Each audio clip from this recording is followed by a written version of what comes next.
Welcome to the Deep Dive. We're the show that tries to boil down big ideas into something clear, something you can actually use. Yeah, something practical. Exactly. So, have you ever stopped to think about what it really means, what it takes to build a life that feels genuinely harmonious? One with real satisfaction. Not just the fleeting happy moments, but something deeper, more sustainable. Right. Especially when, let's be honest, the world pulls you in about a million different directions every single day. How do you find that inner peace, that sense of purpose? It's a quest as old as time, isn't it? That search for meaning, for some kind of framework to help us handle life's curveballs with a bit of grace and wisdom. Precisely. And today, we're actually taking a shortcut, you could say, to one of the most enduring answers out there. We're doing a deep dive into ancient Greece, specifically into the mind of Plato. Ah, Plato. Yeah, and his really revolutionary idea of the four essential virtues. Now, for him, these weren't just dusty old concepts. He saw them as the absolute pillars for a harmonious life. Both for us as individuals and for society as a whole. That's key. Exactly. So our mission today is to really unpack Plato's insights. We're not just going to define the virtues. No, we want to get into the why. Why do these matter? Why aren't they just, historical footnotes? How can they be actual tools for you right now, navigating your daily choices, finding more balance? It's all about making that ancient wisdom relevant today. That's the plan, connecting the dots across centuries. Okay, so let's get into it. Plato's journey to wisdom, where do we start? With the man himself, I suppose. Athens, 428 BC. Right, and he came from a pretty high-profile background, an aristocratic family, big political ambitions for him. But that wasn't his path, was it? He met someone who changed everything. He met Socrates, and it wasn't just Socrates' famous speaking style that grabbed Plato. Lots of people admired that. Right. No, for Plato, it was the depth of Socrates' philosophy, the actual wisdom, the unique way Socrates looked at life. That's what hooked him. And he was his disciple for, 9 years? About 9 years, yeah. A period that completely reshaped how Plato saw the world.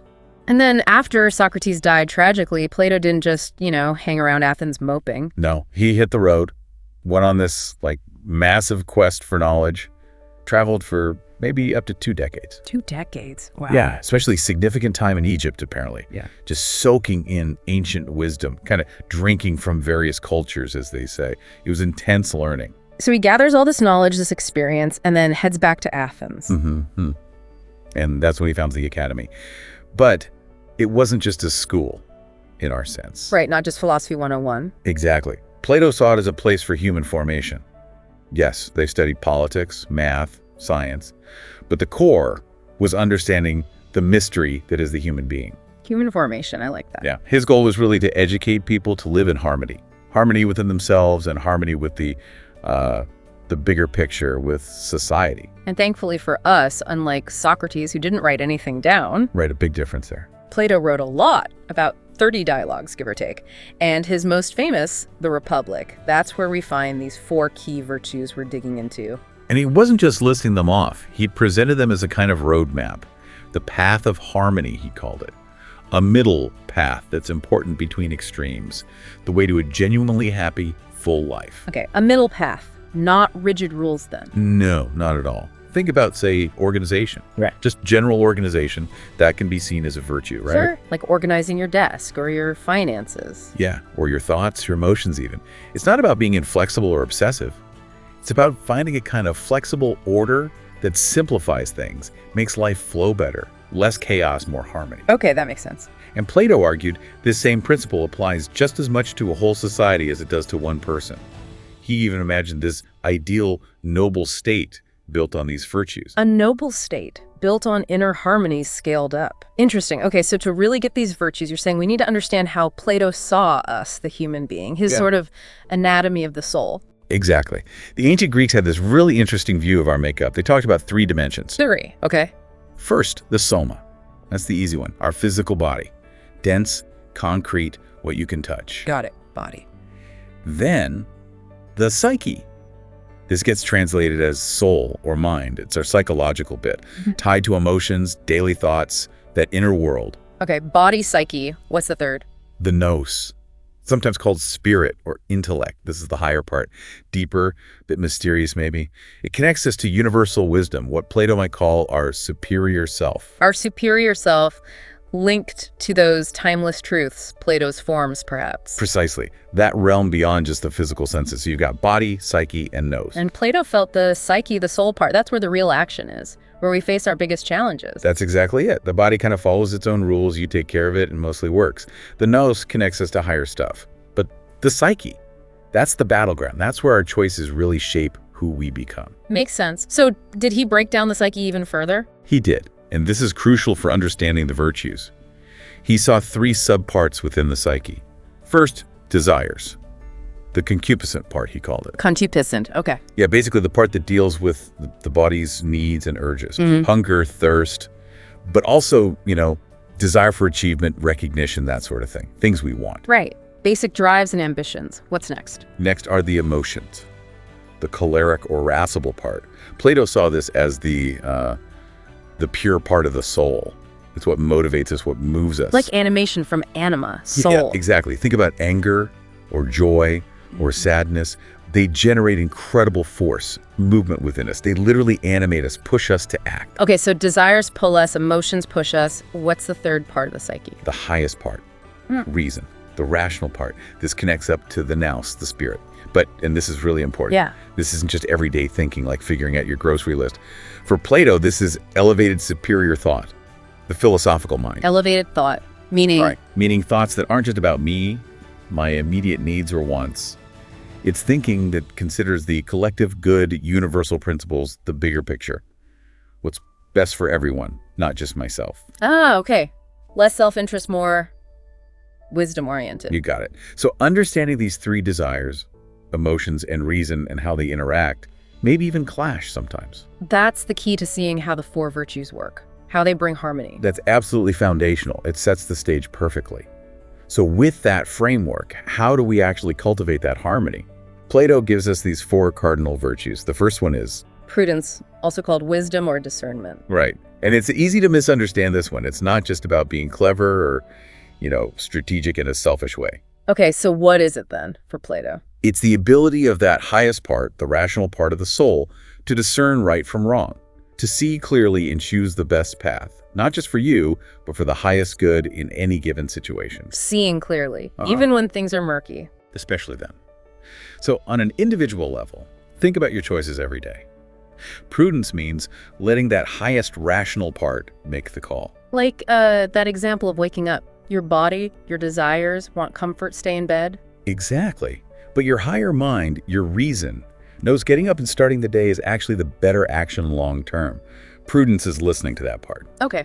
And for society, how does a whole society show prudence? Well, Plato argued it's when the wisest men and women, those guided by that elevated reason, are the ones in leadership, making decisions for the benefit of everyone, not just themselves or their cronies. You contrast that with what happens when selfish or short-sighted people govern, corruption, decline. Precisely.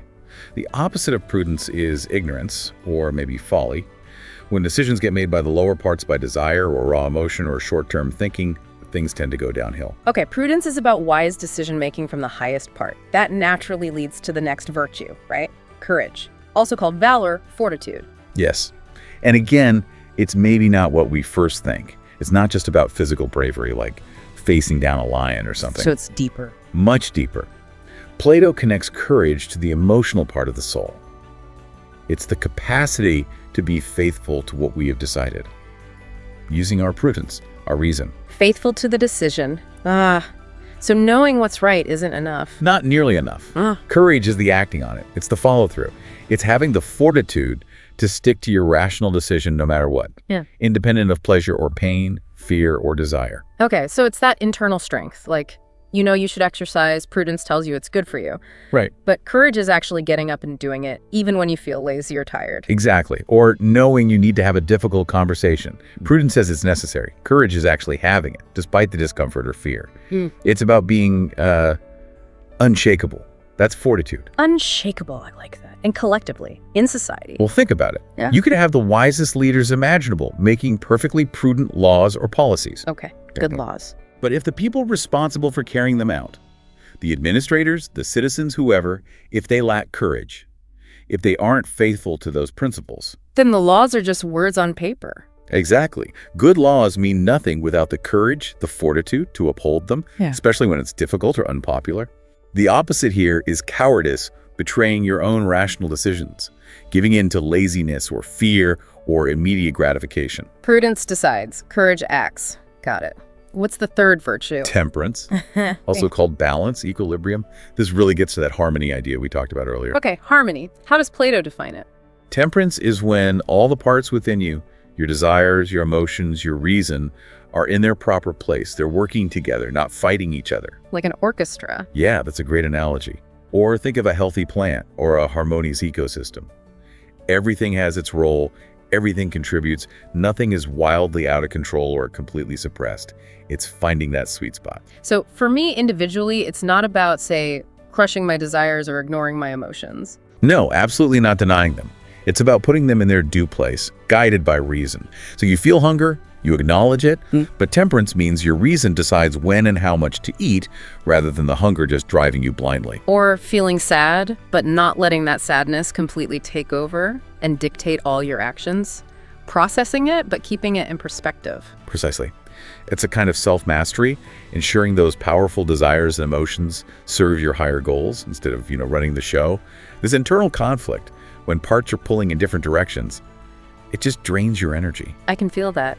And for society, how does temperance or lack of it show up? Well, societal intemperance is when different groups, different factions, just push their own agendas without considering the whole. Everyone wants their piece of the pie, regardless of the overall health of the community. Conflict, gridlock. Yeah. Plato uses a really stark analogy. Sometimes he compares it to cancer in a body. Cells that forget they're part of a whole and just start multiplying for themselves, ultimately harming the entire organism. Lack of temperance is that kind of disequilibrium, parts not working in harmony. Wow, powerful analogy. Okay, prudence, courage, temperance. That brings us to the fourth, the crowning virtue, justice. Yes. Justice, for Plato, is really the culmination, the result of the other three working together properly. The outcome. Kind of. He defines it as each part fulfilling its proper role according to its own nature, both within you, the individual, and within the state, the collective. Okay, unpack that. Each part fulfilling its proper role. Internally, what does that look like? It means your rational part is in charge, using prudence to make wise decisions. Your emotional part provides the courage and motivation to carry out those decisions. And your desires are managed by temperance, kept in balance, supporting the overall effort, not hijacking it. So reason leads, emotions energize, desires cooperate. Perfectly put. Justice is that state of inner order. The common mistake, he'd say, is letting emotions like anger or fear or even overwhelming desire make the big decisions instead of reason. It's not that instincts or emotions are bad. No, not inherently bad at all. They're necessary. But they need to be guided by that higher rational part. That's individual justice. And collectively, a just society is. A just society or state is one where each person fulfills their role according to their vocation, their calling, the thing they're naturally suited for. Vocation, like their natural talents and purpose. Exactly. It's not about forcing people into slots, but about creating a society where people can contribute their unique best to the whole, not just chasing money or status, but doing what they're meant to do. Artists create beauty, engineers build structures, farmers grow food, wise people lead, all contributing to the common good. And the opposite is injustice. Right. Injustice is chaos. Either within you, when your lower parts usurp reason, or in society, when people aren't doing what aligns with their nature, maybe because they're forced, or because they're only chasing external rewards. This leads to mediocrity, resentment, conflict. People fighting their own nature and the structure of society. Okay, so let's try and synthesize this a bit. We've unpacked these four virtues: prudence, courage, temperance, and justice. They're not separate boxes, are they? Not at all. They're deeply interwoven. You can see how you really need all four. Prudence without courage is useless. Courage without prudence is reckless. Neither works without the inner balance of temperance. And justice is the beautiful result when they all function together. They really are pillars, like Plato said, for a harmonious life. And what strikes me is how, practical this ancient framework still feels. It really is. It offers this profound roadmap. And thinking about applying these ideas, even in small ways, day to day, it can be truly transformative. Cultivating that wisdom in your choices. That fortitude in your actions. That balance inside. And integrity in how you live and contribute. It's more than just philosophy, isn't it? It really feels like a guide for personal growth, but also for building better communities. For sure. Okay, so here's something to leave you thinking about, a final thought. If Plato genuinely believed that a society, a whole state, that consistently applied these four virtues could become truly noble, truly great. What does that imply for us today in our modern world? What could happen if we started consciously prioritizing these timeless principles, prudence, courage, temperance, justice, not just in our own private lives, but really embedding them in our communities, our institutions, even our governance? What might that look like?